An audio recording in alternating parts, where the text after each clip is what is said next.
what's up everybody? It's Mr. Pratt here, and this is Bear Ninja Cowboy. Yeah, we are laying the place to be.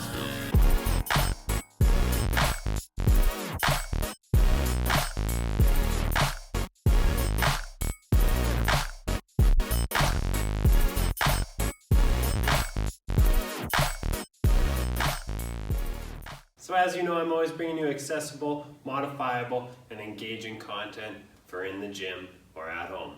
So Bear Ninja Cowboy is one of my go-to games for any age, any grade, any group size. It's super modifiable, and in this video I'm going to talk about different ways to utilize the same game. As a matter of fact, Bear Ninja Cowboy is even modifiable to be played online and assess outcomes like cooperation, teamwork, communication, and effort. So I think it's a really useful game to have because you can use it to assess lots of different outcomes in the physical education curriculum. So starting with the basics. Simplest way to describe Bear Ninja Cowboy is it's rock, paper, scissors, but with your whole body. So to start with, I'll show you the 3 characters that you can be in Bear Ninja Cowboy. First off, we have Bear. So Bear is big and high. So if you want to talk to your kids about levels, you're telling them Bear is high, it's big, and of course, sound effects are always encouraged.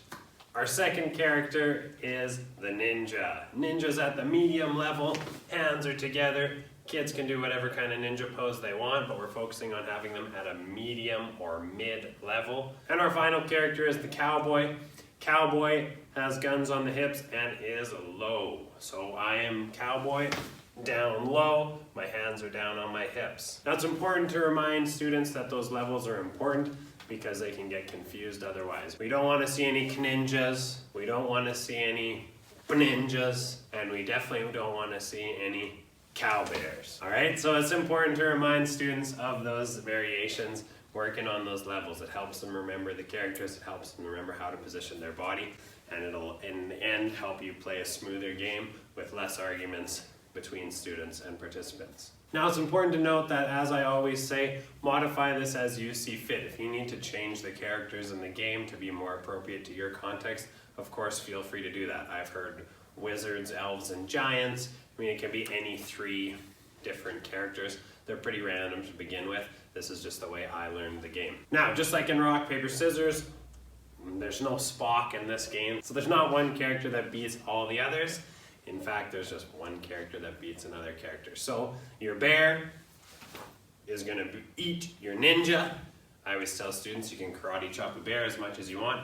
It's probably just going to make it angrier and you're probably still going to get eaten. Ninja is going to beat your cowboy because they're lightning fast and they're going to not be able to be shot. Chop those guns out and take down the cowboy. And lastly, your cowboy, just like a hunter, is going to take down your bear. And again, I encourage students to use sound effects, add some drama and some engagement and some fun to the game when they're taken down. If I'm a bear and I get taken down by the cowboy, maybe I'm gonna pretend, I'm grabbing my gut or something like that, just to make it a little bit more fun. Obviously, reminding students not to actually be touching each other or hitting each other. Now, the basic way this game would be played, obviously, could just be one-on-one. Students are going to turn their back to one another, and they're going to say, bear, ninja, cowboy. And as they jump and spin, they're gonna pick a character, okay? If students tie, just like rock, paper, scissors, they'd turn their backs, and they would turn and pick a new character. They can pick the same character, different character, and they're just gonna play until one student wins or loses. Now, here's how I play this in my phys ed class. We play it like everybody's it style tag. So students are moving throughout the gym. You can do this with a group of 5 kids. You could do this with a group of 50 or 75. They're moving throughout the gym or the playing field, could be outside, and everybody's it.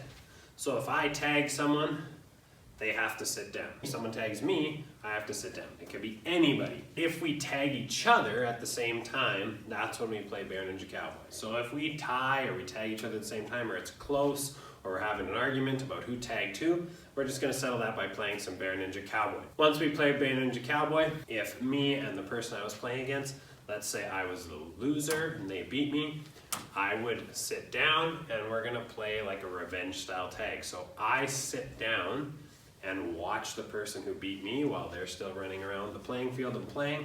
And as soon as they are tagged or lose a game of Bear Ninja Cowboy and they sit down, I get to stand back up. Now that's a basic revenge style tag game. I teach at an elementary school, so I like to remind people to use, I call them jailbreaks, where everybody's free. I use them often every kind of 30 seconds to 60 seconds because we don't want kids sitting out for too long. As I've said before in lots of my videos, elimination games aren't really my style and they don't really promote inclusion and activity for everybody. So limiting the time that they're sitting is really important. It's okay to have them sit for a little bit to catch their breath, but getting them back into the game really quick is an important thing to do. All right, so that's your basics for Bear Ninja Cowboy. That's the way I frequently play it, but I've also played this game, with my volleyball team in high school, and I've played it online with students. So there's lots of different ways to modify this game to fit different scenarios and different settings, which is one of the reasons I love it. Bear Ninja Cowboy is also a great way to have students resolving disputes in your class, just like you might have them play rock, paper, scissors if they're having an argument about who tagged who or whose turn it is. They could play Bear Ninja Cowboy and get more of their body involved, getting a little bit more activity, a little bit more excitement, and it kind of keeps things fun and fresh. To play Bear Ninja Cowboy in a group setting, again, this could be with a group as small as 3, preferably a little bit bigger than that, maybe up to about 10. You're all gonna stand in a circle and your backs are gonna be facing the middle just like they normally are. You're all gonna yell, Bear Ninja Cowboy, jump and spin just like we do in the regular version. However, now we're playing odd person out. So if we have 10 people in our circle and we have 4 bears and 4 ninjas and only 2 cowboys, in that case, the cowboys would be the people who have lost, because they're the odd person out, the fewest numbers, and they would do, whatever you determine the losers would have to do. So I like to do it so that there's 3 exercises, or even just 2 exercises, that you have written on a board or something, like jumping jacks and lunges, and the people who win that round get to choose what they do first. So let's say they choose they want to do 10 lunges, then the losing team doesn't get a choice, they have to do 10 jumping jacks. So instead of activity being a punishment, it's an opportunity, and by winning you get choice, but everybody is being active and working on those fitness skills or whatever exercises or skills you want them to work on while they're playing Bear Ninja Cowboy. Of course, when you're playing this way as a big group, it actually is really nice for students to work on their math skills. Now obviously in elementary school this would be applicable. In the older grades it's going to be very simple math, but at an elementary school, having kids count how many bears there are, how many cowboys there are, how many ninjas there are, what number is bigger than what. These kind of cross-curricular skills are really important, and then you can use this kind of game in a math class as well, not just in a gym. Keep people active and engaged elsewhere.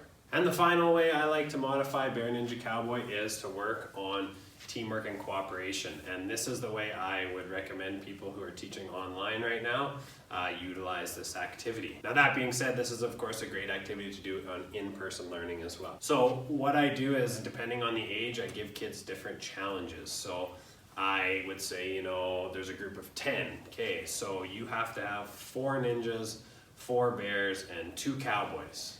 Or, 3 ninjas, 3 bears, and 4 cowboys. You're giving groups a goal, and then they have to discuss with each other, communicate with each other how best to reach that goal. So, they're gonna have to take roles. They're gonna decide who's gonna be the bears, who's gonna be the cowboys, who's gonna be the ninjas. And these conversations that they have and strategies and leadership roles that they take are going to be what I'm assessing. So it's less about the Bear Ninja Cowboy game and more about me observing their conversations on how they can problem solve and work together to reach the goal. A simplified version of that would just be having students say, okay, I need you to make sure the bears win and the cowboys lose, or the cowboys win and the ninjas lose, and they can determine their numbers and their roles within the team. Now when you're doing this, I said 10 people in a group. If you're working on teamwork and communication skills, leadership, stuff like that, it's probably best to have smaller groups, especially with younger students.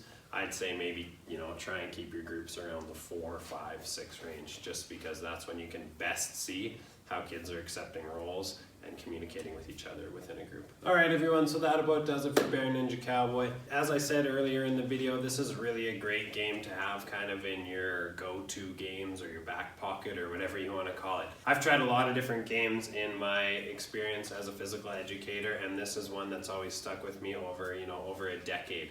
I've used this with kindergarten students, I've used this with grade 8 students, I've used this with a group of high school students. I've done it online, in the classroom, outside. As I said, it's one of those games that's super modifiable, and it's really, really one that you can learn and kind of have as one of your go-to games or your back pocket games. It's also a great one if you're a homeroom teacher or a classroom teacher and you aren't a phys ed specialist. This is a great activity to have when you just need to get your students out and moving. Please remember to hit that subscribe button, sign up for some weekly notifications, share and like away. I'd also love to hear how you utilize this video and if you're able to implement this activity into your classroom or into your context, whatever it may be. So don't be afraid to leave me a comment below. But for now, this is Mr. Pratt signing off from Bear Ninja Cowboy.